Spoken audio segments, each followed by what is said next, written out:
नमस्कार, मी सौरभ कोरटकर. तुम्ही बघत आहात TV9 मराठी. आता न्यूज टॉप 9 मध्ये आपण बघूयात महत्त्वाच्या 9 राजकीय बातम्या.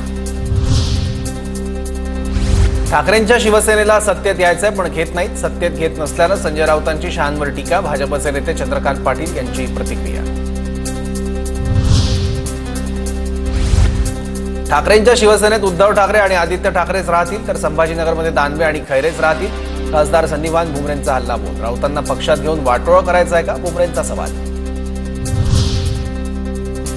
एकनाथ शिंदे नाराज नाहीत. रायगड दौऱ्याच्या वेळी मी शिंदेंसोबत होतो. शिंदेंच्या नाराजीच्या चर्चेवरून भरत गोगावलेंची प्रतिक्रिया. पौर्णिमेला शिंदेंना भेटलेल्यांनी काळजी घ्यावी. आदित्य ठाकरेंचा टोला. तर पौर्णिमेला वाईट समजता का, काम करणाऱ्याला प्रत्येक दिवस चांगलाच असतो.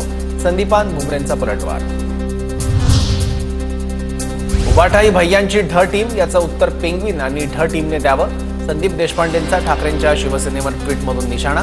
उत्तर भारतीयांना मराठीचे धडे देणारी उभाटा 25 वर्ष महापालिकेत सत्तेत, संदीप देशपांडेंची टीका.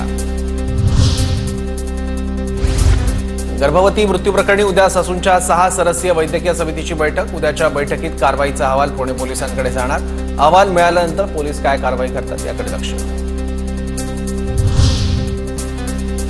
मंगेशकर रुग्णालय गर्भवती मृत्यू प्रकरणी डॉक्टर घैसास यांना पाठवलेल्या नोटीसवर इंडियन मेडिकल असोसिएशनने नोंदवला आक्षेप. अनामत रक्कम मागण्याचं धोरण रुग्णालयाचं, त्यामुळे अनामत रक्कम मागण्याबाबत डॉक्टरांऐवजी रुग्णालयाची चौकशी करा, IMAचं स्पष्टीकरण. डॉक्टर घैसासांवरील कारवाईनंतर मेडिकल असोसिएशन स्थगिती देईल असं ठरलंय. जनतेचा उद्रेक थांबवण्यासाठी सर्व प्रकार सुरू. पुण्यातील गर्भवती मृत्यू प्रकरणावरून आनंदवेंचा इशारा. पुन्हा भिसे प्रकरण घडू नये याची काळजी आम्ही घेऊ. दोषींवर कडक कारवाई केली जाईल, रुपाली चाकणकर.